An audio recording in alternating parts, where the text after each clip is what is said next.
I've been hearing this talking head like very critical of Caitlin Clark. Yeah, but this one over here. You seem to like AD's take on Caitlin. Listen, it's because it's not research. It's not research. It's not. He's talking. Right. I'm just looking at what my eyes tell me. But it's not what your eyes tell you. It's what you innately feel about Caitlin Clark. And why I say that is you didn't like all the hype of Caitlin Clark. And you were like, hey, she just shooting the ball from far and it's going, yeah, but so is Steph Marbury, but you love him. She's doing the same exact thing and can dribble and took her team to the Final Four, and then the next year came back and took her team to the finals. She did a lot. Maybe give her one more year with the same squad. We don't know, but she changed the way we look. The way I look at it. I've always looked at it because I have daughters that play. So you have daughters that play. Right. That's good. So have you seen what the leading scorer in the league looks like for the WNBA? I don't know if you watch a lot of games. Do you? This is the craziest thing. So I'm going to stop you before you get started. Okay. Does it make a difference what the NBA men's look like that won scoring title? Does a physical have anything to do with it? I think when you look at, you didn't answer my question. No, I think you can answer the question. I learned that in TV. You can always switch the narrative and channel the way you're going to win this argument. You know, you just move it over here just a little bit, and then you start going in over there. No, basically, look, I think that she's doing good for a first-year player. I think she's doing great for a first-year player. I just don't feel like she's going to be. That's first of all the first time you ever said that. She hasn't played a month yet. She averaged. Listen, anybody that comes into anything professional, especially let's just say basketball. We're talking about basketball, and average 15 points. That's good. That is good. But now, do I feel like she's going to be the LeBron James of the league? No. Why? Huh?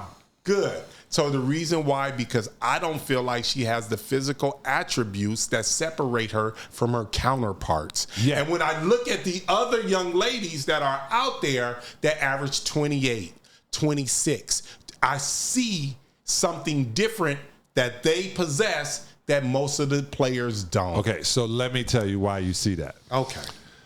The reason you see that is because Caitlin Clark, for the past 2 years, has been in college. 1 month after she gets played in the championship, she gets drafted. A month after that, she's on the court playing. The other women finished their season and got to relax their bodies. Caitlin has been going nonstop. Now she's in the lead with elevated players, which train different, which play different. It's back to what we were talking about.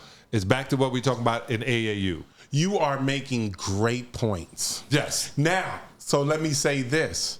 Do you think that athletes can completely change the way who they are and what they are, or are who they are, period? Like, is Caitlin really going to get faster? Yes. Is she really going to start coming down the middle dunking? No. She's not going to do any of those things. She doesn't need to. No, she's not going to be able to change her athleticness. Which girl comes down?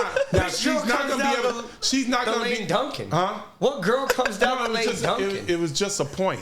So it was not a good one. No, listen. So what I'm saying is, so we already know athletically she's not going to change. Is she going to learn more tricks on how to be successful out there? 100%, absolutely. But she's not going to become a better athlete out there. Okay, let me tell you why. I'm going to tell you why. In college, she got up. She went to training table is what we call it. She went to class. Mm-hmm. She then went to practice. Right. She then went to study hall. She then hung out with her boyfriend. They had pizza. She got up the next morning to do the same. As an adult, right?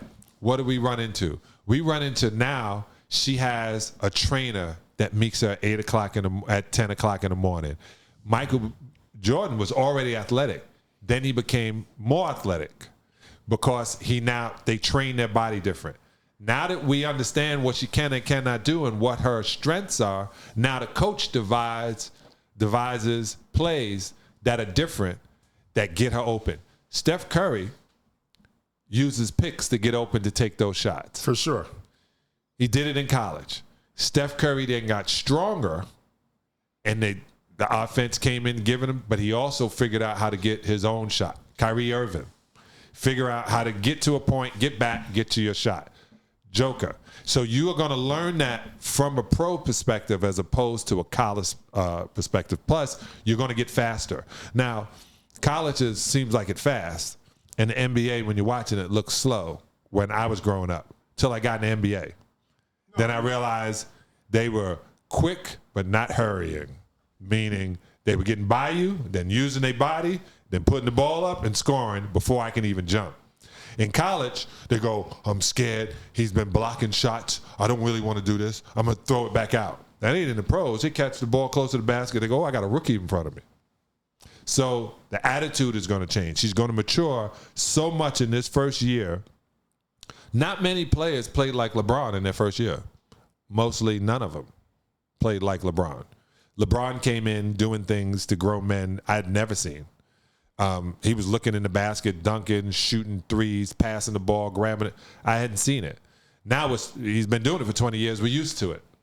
I mean, I think those kind of generational players, you have seen it. You've seen it in Magic Johnson. You've seen it in Dr. J, even though he started playing in the NBA late and he was playing in the ABA. You've seen it with Michael Jordan. You've seen it with Carmelo Anthony. Those kind of generational players do come into the league and dominate the league. Her name was Candace Parker. So Candace Parker came in the league playing equal to what she was playing in college. But she also had the rest of the WNBA were balling too. So right. That's what back to that attitude when you get to a college team. Everybody was the best player on their team when you get into the pros. So you now have matched your athleticism and your ability to play. I'm going to say this. You know way more than me. True. And I'm glad you agree. And I can't wait to see if she becomes more athletic. Me too. I don't know if you can become more athletic, but John said you can, so therefore I'm starting to believe it. Athletic-wise and body-wise, I guess you must not have never... Steph Curry, for example, for one, when he was drafted, he looked like a fucking middle schooler. So do you think saw that Tom Brady when he was drafted to the NFL, right? You saw his pictures physically at the fucking draft. Physically, I think that physically it does, but not that much. You can become stronger and things become easier. I'm just talking about speed, jumping. I think those things can increase, but we have to understand there are some people that are just exceptional athletes. These people are magical. It doesn't even seem like normal. Someone who keeps winning a bunch of games and taking their teams to championships and scoring 30 points. Obviously, you sound magical. You sound like a fan. It sounds magical. I'm just putting. Hey, listen. John said it can happen. It can fucking happen. I'm just saying stats. It can fucking happen. Saying you sound like the people who are against Tebow. Like he just kept winning. Listen, I was for Tebow. Nah, Tebow was a bad quarterback. No, listen, he was a fucking winner. He was a winner. He was a bad quarterback. He was a winner. No. He was a winner. They were winning because of the defense. Get out of here. You still got to. He won wherever he went. How many points did the defense score? Hey, listen. Even when he was at Denver, when they let him did his thing, he won. The only way they could win is if the defense held them under 17 points. They couldn't win a shootout. Have anybody ever seen Angels in the outfield? Yes. Those Angels were with Tebow at all times. Those ducks he was throwing up, then he was putting it in those receivers' hands. No one stood a chance. The deal was also Tebow is a great guy in a dog-eat-dog world. Ooh, ain't that the truth? Yeah, he's super religious. Was about his faith. Too much of a nice guy. Like there you go. He needed more dog in him. He was like, yeah, I'll play if tight end. If he had a little bit of Brett I'll play some Favre. tight end. Yeah, he was like, put me out there. And he should have been like, fuck that, I'm a quarterback. Right. Like he's just a nice guy. You guys need me to hold? Hold kicks. Yeah. But see, I got it. Imagine having a guy who can play all those positions. Yeah. And you not. You not find a way to use him. It's ridiculous. They didn't debo the situation. Yeah. You debo the situation. Like in San Francisco, they was like, what does he do? Everything.